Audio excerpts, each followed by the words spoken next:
Obviously, probably going to say a lot of what you're going to expect me to say. Just really happily, just can't really put into words how happy I am for them, the way they responded at halftime. Being that first game, that first loss, kind of having that feeling was obviously new to this group, and I thought it kind of carried on for a few days, and that's tough. It's really tough when you've got 4 or 5 days in between a game after a loss where you felt you could have done something different, myself included, of course. And but I thought at halftime, I mean, they rallied together, they figured it out, made some adjustments out there, and played for each other. I thought the first half we were kind of quiet. This isn't a group that the way we've guarded people, that when we're quiet, we don't get a lot of good results. When we're talking and we're bouncing around and we got great activity, we've shown we can be elite. And I thought, especially that one little stretch in the second half where we were able to get a little bit of a cushion, we really showed a lot of what we've been showing throughout the year. So it's a great feeling to go into a couple-day break here before we get back together and get ready to go on the road and play another team kind of similar to what we feel like is us, and also with Southern Miss, where didn't get a lot of attention in the offseason, but playing with a pretty good sized chip on their shoulder. So we're excited for that opportunity, but we're really, really encouraging the guys to go home, take a breather, kick their feet up, enjoy these 2 days, get their body right, and be ready to get after it on 26. Something that Keyshawn Gilbert said yesterday was he wanted everyone to recommit to doing the dirty work, as he said. Did you feel like you saw that tonight from your team? I did. Well, and especially first half excluded. I thought the second half, we were diving on the floor. Guys are trying to get in there and rebound with the person that they weren't necessarily standing next to when the shot went up, muddying things up. We ended the game with 25 deflections, which, of course, the majority of were in the second half. And I just thought we just had a little different presence and presentation about ourselves in the second half, and really, really played as much as we maybe have this year kind of for each other. And didn't worry about ourselves, just went where we were supposed to go. And what we talk about a lot is it doesn't matter who starts the fire, it's about putting out the fire. And in the second half, I thought we did that. Southern Miss was running a lot of those backdoor cuts. It seemed like a kind of different wrinkle to counter your guys' defense than you've seen this year. What was so effective about that for them, I guess? Well, I think first and foremost was the ball pressure. And again, that's now our 4th game in a row where we've seen an offense that can pull a big away from the hoop and not only stretch the floor but can make plays. And of course, the game is going more and more that direction, but it's still a little bit unique, and especially one that's shooting it, for 3rd best percentage in the country going into tonight. So that was a little bit of a unique matchup. But I thought in the second half, again, once we started kind of that run after we got down, if we go back and watch it, I'm sure we're going to see a lot of passes that were just enough off target, made the receiver move a little bit, had enough hang time to where we could get to have a good closeout. And so I think in the first half, I thought we were just kind of a little flat-footed. We let them dribble where they wanted to. We kind of let their timing take advantage of us because as you notice, of course, when we're elite is when we're really disruptive on the timing. The passes are kind of hook passes around toward the middle of toward half court, or they're tough passes to catch. They're not really shootable passes. And I thought that was just kind of the difference, knee-jerk reaction after the game between, probably 25 minutes versus the other 15. Kev, hi, over here. Hey. Hi. Did you feel like non-conference got you ready for league play, given the very different styles you saw throughout, and also the way your team has come together over the last 2 months? Oh, without question. I think, we had a great challenge early, with the team returning a lot of guys, of course, in Southern, High Point, Dayton. You can go down the list. We went to L.A. and had a great showing and a great number of opportunities that we learned from in the SoCal Challenge. Went on the road, played a very talented San Diego team that I thought we did maybe our best 40 minutes in total. And then, of course, came back here and played. We played a lot of teams, I think, that are similar to our conference with a chip on their shoulder, maybe not as much attention as other teams. But, again, when talking about Southern Miss, that team's got a chip on their shoulder as big as anyone. Not a lot of attention in the summer. Then they come out here and have an unbelievable non-conference stretch. But I think that's that's what's most important about getting ready for getting ready for Mountain West through non-conference is seeing different styles, seeing a different number of opportunities that we can learn from, and to get ready for what's going to be, I think, maybe even the best year the conference has had. Coach, I know you go into every game and you want to win every game, but is it a positive, knowing that you lost that last game, how the team responded to adversity? Because this was really their first adversity of the season, coming off of their first loss. And talk a little bit about that. Yeah, I thought we were a little, I thought we did kind of carry that loss into tonight a little bit. I think, if I had to, that just kind of that gut feeling, that little kind of intuition that I just felt maybe that's just kind of why we were a little bit slow. I mean, we had a great week of practice. The guys worked their tails off, but it was still, the last time they had been in the building was Saturday night with San Francisco. So I do think that there was a little bit of a slow start, and knowing this group as how hard they've played and how hard they've worked, I don't know what else we'd be able to point at. But again, like you said, for the way the guys adjusted, responded, didn't let San Francisco beat us twice, is really happy and proud of them.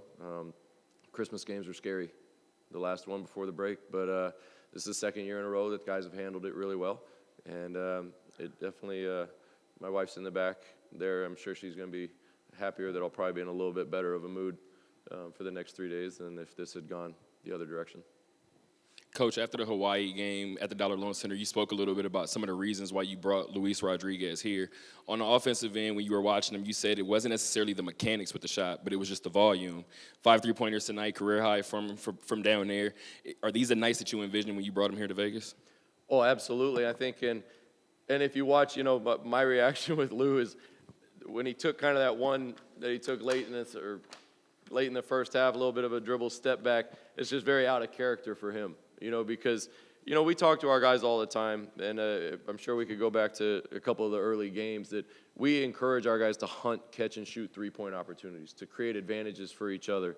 And like you said, Lou's form is textbook. If you're going to show your kids how to shoot a ball, Lou, Jordan, EJ, you can go down the list with these guys that shoot it, I think, about as mechanically sound as you can be.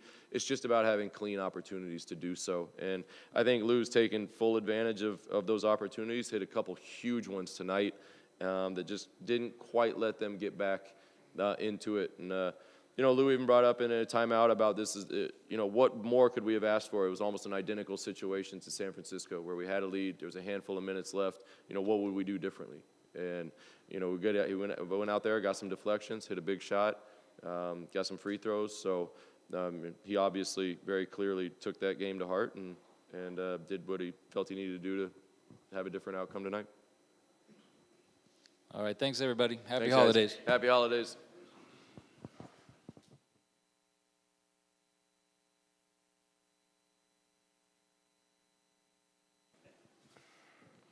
Luis, you guys had a 15-0 run in the second half. What did you think was the difference there when you guys were able to finally pull away? Just learning from last game.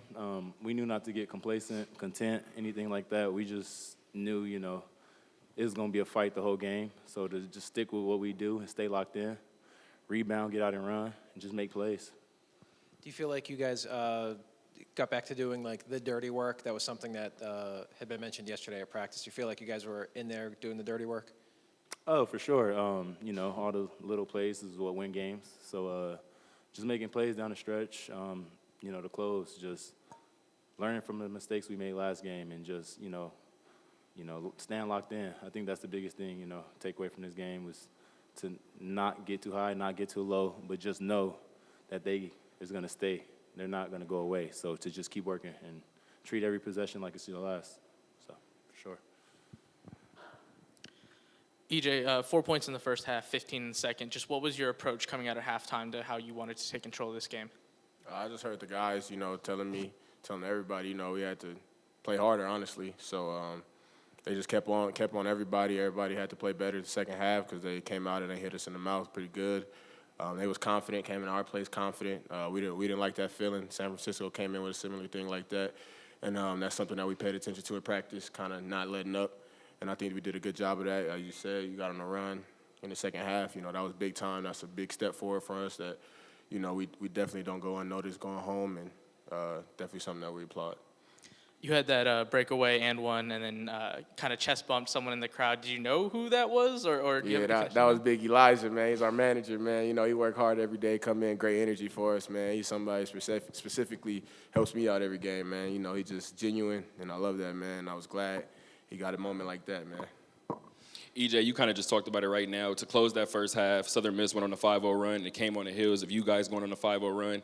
If that didn't shift you guys' energy heading into the locker room, what did it do to you guys' energy? Just gave us that deja vu feeling, you know, that it could happen again, and we don't ever want to have that loss again. So, I mean, it was on us that last game, and we didn't want to let the same mistake, you know, insanity, you know, same mistake happen again in the second half. And, you know, coach was on us, and we made the adjustment and won the game. And Lou, for a brief moment in that first half, they hopped into a matchup zone, and it kept you guys scoreless for about 3.5 minutes. What were they able to do so successfully during that time? I think they was just playing the lanes pretty well, and I was just telling the guys to just stay aggressive. Let's get in the gaps and just make plays for each other. We at times, you know, got stagnant, didn't really move too well. So just to stay in the gaps, be ready to shoot. We knew that if we make shots, we'd get them out the zone, and just stay ready and stay aggressive, really, for sure. EJ, always big when you know, your key guys offensively are able to click like tonight. How big is it for Webb when he gets in there and puts up double digits for you guys, and you get the supporting cast involved offensively? Man, you know, it's a super help for us, man. You know, something that this is probably the best offensive team I've been on in college. I've been on a lot of teams, man. So just to see everybody show the work that they put in, you know, it's just great. You know, I love that for everybody, and, you know, want everybody to keep doing that every single game. EJ, there was a moment in the second half, a stretch where you guys missed 13 of 14 shots as a team, but actually extended your lead, I believe. What does that say about this team? Just the resiliency, man, you know, to come out and get stops. Even when you don't let that offense affect your defense, man. That's something that Coach Perry, the coaching staff, say every single day. Don't ever let that offense affect the defense, because if you always defend, you always have a chance, and that's all you ever want in this game. It's nothing guaranteed. You put in work to get opportunity, not anything guaranteed. You know, we gave ourselves a shot to win, and the ball happened to bounce our way. To both of you guys, conference play is right around the corner now. Can you talk about that? You feel like you guys are ready, and what are some of the team goals heading into conference play? Win. You know, that's number one, is win. But, you know, I think the non-conference did a good job preparing us for what's to come. You know, it's a lot of hard work ahead. So we just got to, you know, keep it day by day, never get content, and just work. You know, everybody in the locker room, you know, it's an exciting time. We're 11-1, but we know there's more work to be done. So, you know, we got a chip on our shoulder. You know, we seen the rankings and what they was going to place us in the conference, and we know we haven't done nothing yet. So everybody is just hungry. So if we stay hungry and stay working and, you know, stay connected and together, I think we'll make everybody proud, for sure. Thank you, guys. Appreciate it.